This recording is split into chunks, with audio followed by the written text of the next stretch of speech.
Good morning, everyone.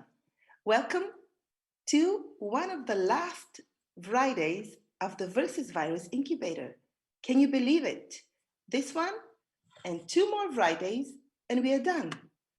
You have been working so hard. You have been really developing your solutions, and you're almost ready to show them to the world, isn't it?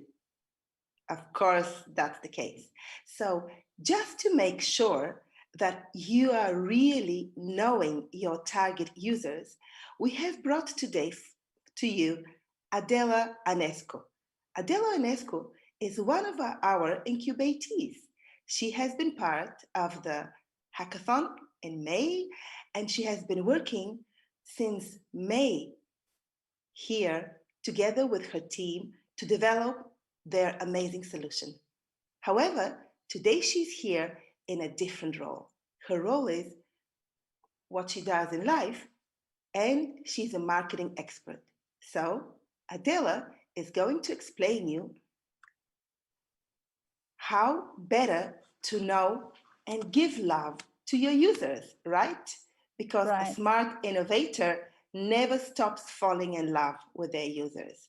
So, welcome, Adela. Thank you so much for being so early with us and take it away. Thank you very much for this introduction and the pleasure to be here. Just a little bit about my background. I worked at Barilla in business development in different countries, and then at Movenpick Ice Cream in Switzerland in innovation marketing and digital marketing for 8 years. And one thing that I learned for sure is that we have to know our user. In other categories or industries, we call them clients, customers, consumers, users. Doesn't matter the name. What it matters is that we have to know what their frustrations are, what their pain points are, and also what makes them happy, right? So if we go to the next chart, what I would like to look with you at today is at why is this important, to know our user overall? How do we get to know our user? And then how to use this knowledge that we get from the user testing. So let's see, why is it important? What do you guys think? Is it important just for us? Is it important for the user, for both of us? Well, I would argue that it's for all of us, right? For the user and for the business. And I would open with this quote on the next chart. It's of Seth Godin. Don't try to make a product for everybody because that is a product for nobody. Would you agree? The reason why I chose this quote is because it speaks to the very truth of a human relationship. Just think of, you go to a networking event or you are in a group of people, and there are some people that just speak like that as if they don't address themselves to you, right? So it feels a little bit odd. But when someone takes the time to speak to you from the heart and to address you to specific, points in the conversation, you're like, oh, yeah, this person gets me. So it's the same also with our users. It's a relationship that we want to develop so that the user is like, wow, yeah, these people, they really get me and they have a solution that addresses my needs. And moreover, if you're still not convinced, let's think of the marketplace, right? There are so many things out there, so many softwares, products, services, all competing with each other. And if you are generic and neutral, you will not be able to cut through. And also, there will always be a competitor that is better than you because he or she has a better product, better service, better customer service. But actually, you should be that competitor, right? So if we go further, from the user perspective, if you have this kind of better product, better service than anyone else that also addresses a specific pain point, from the rational and also from an emotional point of view, it's clear that you can engage with their minds and with their hearts, and you create a trust relationship, but also a love relationship. Because we are here to do a marketing based on integrity, but also on love. You know, this is what COVID has shown us.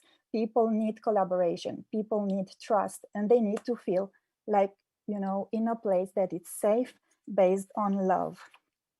And now let's go to see from an entrepreneur perspective what is going on. So, you know, as entrepreneurs, we want to tackle a problem, then we look at the solution. Of course, we define our business model, then function of the business model, the resources, and then if we have done all that, we have happy users, right? But it all starts with a problem: what market, what user, what pain points. And this is exactly what we will have to show on the 6th of November in our pitch session. Once this problem is solved, and as they say, right, a problem that is well defined is half solved, we can cascade down this information to the other stages of our project.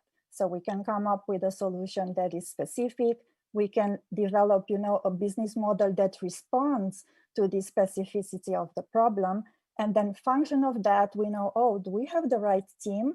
Do we need something else? What about our roadmap? Do we have enough time? Do we have to plan resources differently, right? And if we do all that, then we can show to our VCs, hopefully on the 6th of November, that we have some traction. And we have also some information to show them that, oh, you see, we have some users that come and repeat orders. Who knows, maybe we already have that. But what I want to say is that I know that you guys all did a great work. So this is just a tool to double check that we are now, you know, that we are still doing the right things, the 2 more weeks to fine tune our solution and our pitch. If we move to the next chart, how to know our user, the methodology that I worked with and that brought the results from also, you know, this kind of pitch experiences, because where I used to work, it was like a startup within a bigger corporation. We had in both situations, Barilla and Movenpick, and we had to scale up. So we had to have, you know, these requests for example, factory investments. So we had to show that, first of all, we had a good market in which we want to operate. If you remember, Daniel Laurer, VC, last week told us the market is important, has to be a growing market. So we have to know our numbers. And after we choose the market, then we look at the segments there. So we segment the market, right? Function of psychodemographics and other factors that we think are important for our business. So for the sake of our exercise today, let's just invent an example. Let's take let's say a local market, 80 million in health wearable technology for the people who are at risk for COVID, because COVID has really disrupted this industry. So what we know for sure is that there are several categories of people that are impacted by this virus. First of all, the people that work on the front line to save our lives. Then, of course, the elderlies of our society, and then the other people with specific needs. Now, if it is to think what market, what segment we want to approach, what we have to do, but of course we want to feel it and we want to know it, right? Is, okay, which of these segments is more impacted by this situation? And which one, if I bring a solution, will be also the one that, you know, will convince all the others that this solution is really great, so that they will become ambassadors of this solution. So an educated guess would be for sure the people on the front line. These are people that are confronted nonstop with this virus. So if we find something for them, then probably also the elderly will think like, okay, if the doctor, you know, that is confronted every day has the solution, I can have it too. And then also the other people. And how should we then approach this segment? Let's see on the next chart. a little tool that is exactly that. It's a portrait, you know. And it might seem a little bit silly, but actually it is not. So what we normally do is we create this ideal portrait that is a tool that, first of all, we invented ourselves based on some hypotheses. And we put in their data about psychodemographics of the person that we want to target. We also put information about life goals, attitudes in life, how is the daily life of a person like that, what are the favorite brands that this person already consumes or uses, and what are major pain points, pain points in life, uh, where also COVID had impacted, but also overall in the usage of the product before the purchase, at the moment of purchase, and after the purchase. And then we come up even with a little biography. So for this example, we are going to look at who's exactly at the core, at the very heart of our segment, a doctor who is 35, is in Lausanne, is someone that is very motivated by self-growth, professional growth, and of course, he wants to save lives. That's his profession, his reason for being. And he does use some wearables, but he thinks already that they are not smart enough. And now with COVID, actually, he has to wash hands all the time, so he cannot even use them anymore, right? And he's thinking, but he's super busy. He's thinking it's impossible. There is so much innovation, and there's nothing that I can use as wearable technology. And then if we want to know a little bit more about the pain points, what we typically do, we go to the next chart. We do a qualitative research, and we look at these pain points from different perspectives. And we have this approach like of an iceberg, right? Because pain points are based on what we see above, like knowledge, skills, but then there is something that is below and is not really so easy to perceive, such as what's my self-image, for example, as a doctor, what is the role that I want to play, what are the traits, why and how I behave in a certain way. And then most importantly, what are the motives behind my behavior that also drive certain pain points. I will just give you an example for the sake of the example.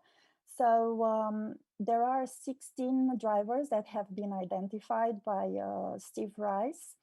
That is a psychologist, and he wrote a book, Who Am I? And that's at the base of a methodology that is used also in different corporations. And what he says, for example, is that someone that is motivated by status will have a different experience than someone that is motivated by social, by being a contribution into a community.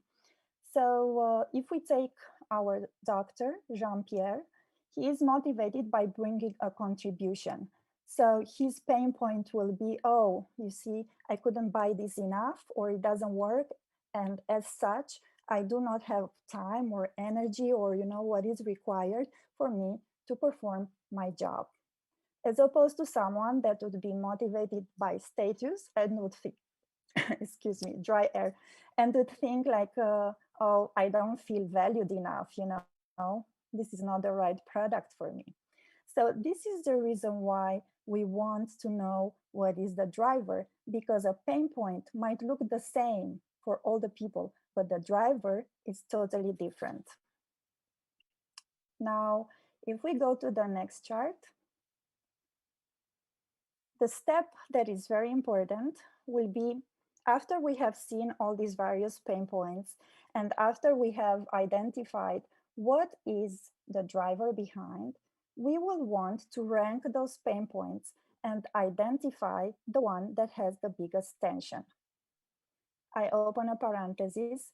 The way we identify this tension, or the way that we identify the driver, is just by a simple conversation.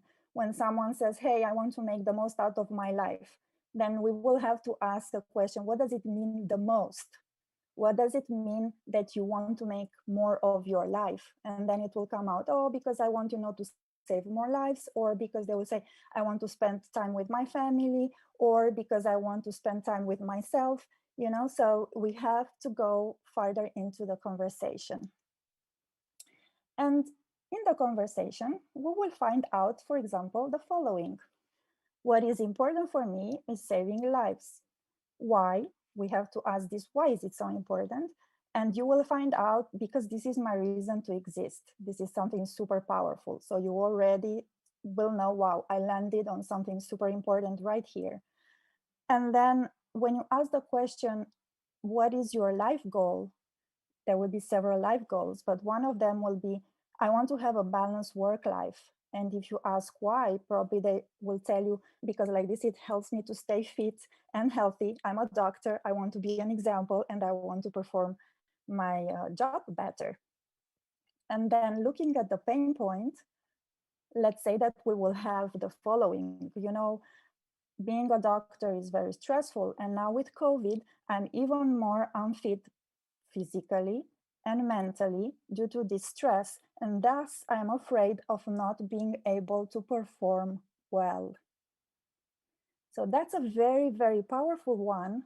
And this information, together with everything else that we learned about our core user in our research, will go back into the profile that I have shared with you at the beginning with a picture of our doctor, and we will update it. And now we will have something real. Why is it important that we have it in the format of a profile, even with a picture? Is because like that, this person will be top of our minds, and it will be clear that we do a design that is centered around a human need, a real human, right? It's not just something on a piece of paper. And if we move to the next charts, how do we use this knowledge? Well, very simply, we go to the next one. We bring all that to our design thinking process and team. Ideally, we would have a team with all representatives of the functions. It's very easy for us now because we are in an early stage startup, but everybody is important that everybody is there. We share that profile, we share the findings. And then as Steve Jobs once said, we don't start with the technology, we start backwards from the user experience. So in this design thinking process, we will try to answer questions like, how is best for this user to come in contact with the information about what we are going to develop, right? And then what will happen at the moment of purchase? What will happen afterwards? What will this wearable technology be like? What options do we have there? Should it be wearable overall? It's a design thinking process. We can come up with different solutions to the same problem. If it cannot be on the hands, maybe it can be somewhere else, right? If the complaint is that it's not so smart, what does it mean smart? Can it be IoT or linked to the Internet of Things? How can it be interlinked to our environment? So all these questions we are going to answer. And of course, we will have various proposals of mock-ups. And then ideally, we should choose those that respond the best, not based on our liking. Those that respond best on the liking of our user. Ideally, we go back to them, we show them what they have, but do not expect that the user tells you what to develop. So even when you have these mockups, just look at them, how they interact with the whole thing, right? And then you are going to understand, oh, okay, so probably this is not really user-friendly. Maybe I have to fine-tune something there. Now, I know that this is a tool that is for what we call B2C, or direct to consumer or direct to user, but also for the B2B. I can assure reassure you that it's very important to have this kind of map to navigate your territory. If it is a company that you are targeting at, for example, in our project, we work on a solution for the Horeca channel, restaurants, hotels, bars, pubs, and so on. And how we approach it, is it, okay, our ideal customer is what? Is it a big one? And if it is a big one, how are they organized? Who takes the decisions there? If it is with a physical product, where is their, storage area, or how do they do purchase shipments and all that? Do they have systems, of tracking or not, depending what we want to work on? And then who makes the decision, and how this person, interacts with the customers. So we always did this kind of map to navigate our process. And let's say now that the design thinking process is successful, and then we move to the next chart, in which happily we have our solution. And we can put it down in a very simple way, the way we learned that we describe a solution for a pitch. So our company is developing, in our case, a wearable technology. So the name for the product or software for, in our case, would be the doctors, to help them. And here we have to state the specific problem. In our case, it would be for them to stay safe, not safe, to be fit physically and mentally, thanks to, and I don't know, this is something that will come from our design thinking process, but it should be a competitive advantage, right? Something that is proprietary to our project, something that makes us very different from the competition. And then moving to the next chart. So we have seen that we looked at what's the market, we put the value there, so the best to our knowledge, right? Because we are not in a phase in which we have a huge budget for research, but we put there what we think is the size of the market, what is the CAGR, so the rhythm of the growth of the market, and also a pain point that we want to solve. Then at the second line, we talk about the solution, and then obviously the business model. So what would be a business model for a user like that? Maybe it would be great if we do like an iPhone subscription, but that is something that our user is doing and is acceptive of, right? If he's not in favor of that, don't try to push it, because he will never buy it. You might have a great solution and nobody buys it because they don't like the subscription model. And as this doctor buys only online and in clinic, maybe we also will have, apart from our website, maybe we also have a little booth in the clinic where he works. And then we also have to look at how many people we are going to launch to the product. And obviously, once we have that, what is the team? Are we really like professionally fit enough to tackle this solution? And hopefully, yes.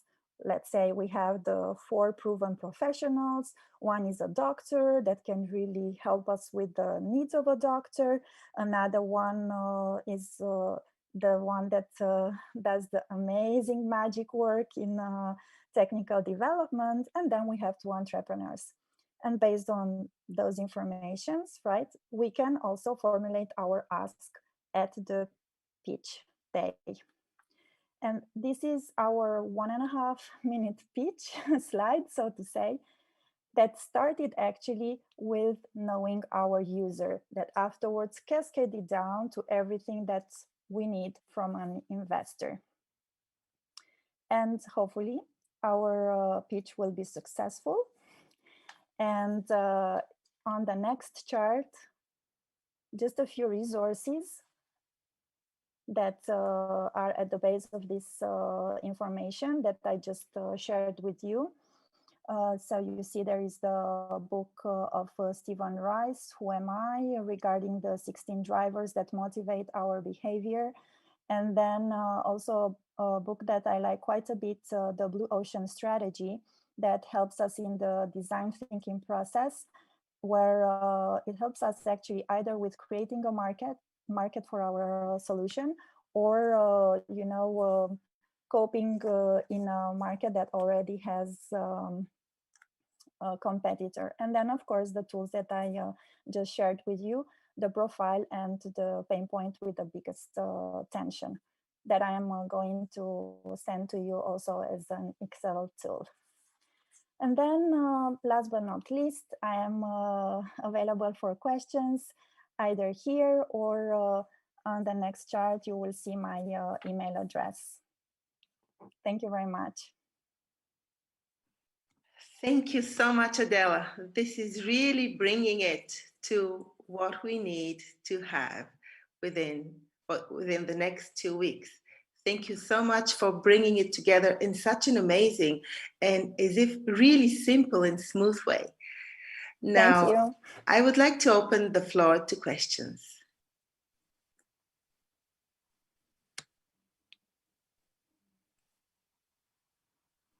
I would like us to, yeah. Thank you, Miguel. You answered to my question in the chat that it is crucial to know the user to make sure we are building the right thing. Exactly. Yes. So I have two questions. One is that you've used this process in a big company with a marketing department, right? Is yes. it exactly the same process for a small startup? And the second question is, if we have the target user inside the team, so we're building it for ourselves, does it change some of the process? Okay, great questions, both of them. So the first one, yeah, I was in a big company, but actually within the big company, I was in a startup business unit that was on the path of scaling up. In Barilla, it was an internally created innovation. And at Nestle, Movenpick was an acquisition, and we had to make it grow, and then it became part of a bigger joint venture. So within the huge company, we were actually small. And we also, yeah, I can imagine that we had more people than in our formula now, 4 people. But the recipe for success is always the same, you know, regardless of the size of our company. And especially when we are launching something new, this is when we have to know even more and better our consumer, because we don't have a second chance, you know, and especially with the technology today, it can be as simple and fast as 3 seconds. They land on our page and it's like, oh no, that's not for me, right? And they go away. And the second one, if we had the target in the team, it happens actually quite often. I noticed that also when I was working now with entrepreneurs, that, you know, sometimes this ideal profile of an ideal customer or user can be really very similar to someone in the team. And that's not a mistake, because, you know, we also have pain points. You have pain points in your life, everybody here in the audience has. And, you know, many people can experience that. But what is important, though, is not necessarily to take ourselves as the user, to go out there, let's say with the profile being us, with those description, right? Miguel is like this, does that, and so on.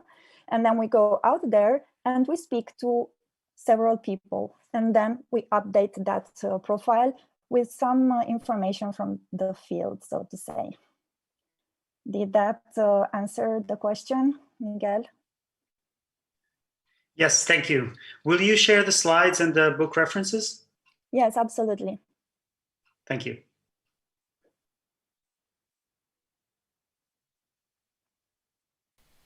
Adela, I would have a question. Yes, sure, Daniel. You said at the beginning, don't try to make a product for everybody, which I totally agree to.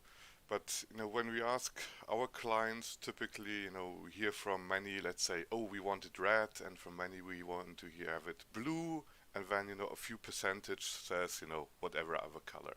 So do you have any advice on, you know, to which kind of percentage of your users you try to make the product for most of the people? we have some kind of advice of, I don't know, try to make a product for 60% of the people, or 70 or 80, or is there a good advice, or is that... Okay, I think your question touches on maybe even three dimensions. So one would be what's representative as a sample when we talk with people. Then the percentage, once we have a consolidated target, what's the percentage of the core user that we just spoke about.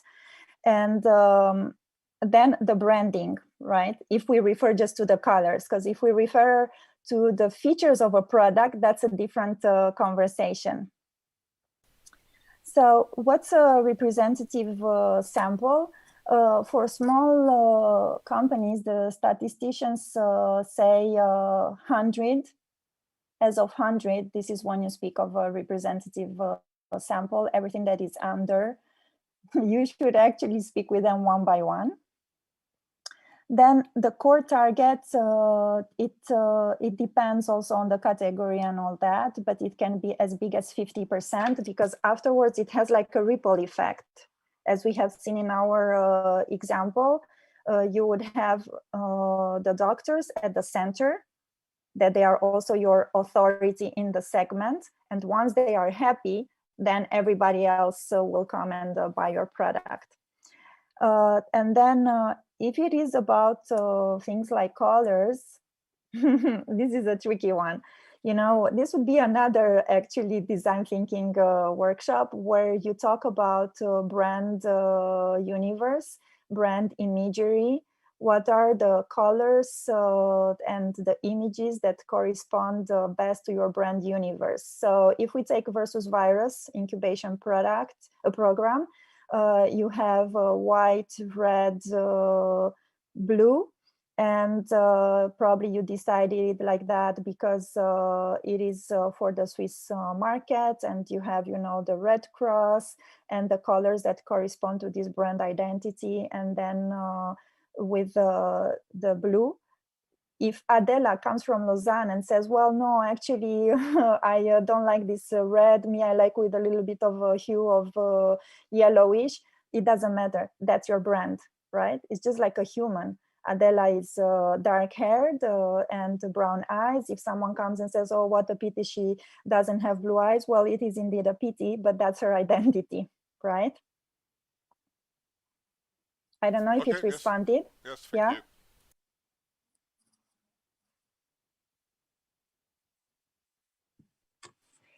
Any more questions?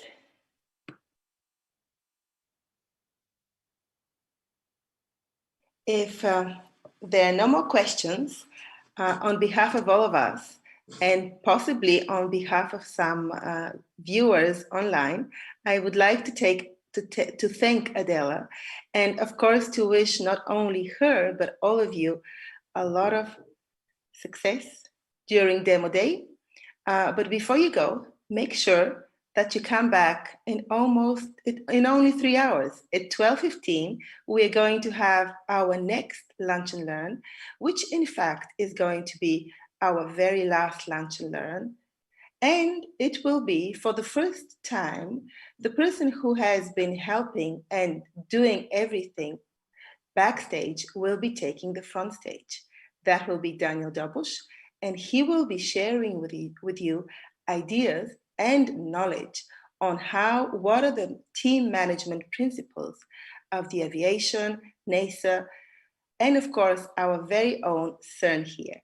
So do have a lovely progress session, grab a cup of coffee, cup of tea, and see you again at 12:15. Thank you. Bye-bye. Thank you. Bye.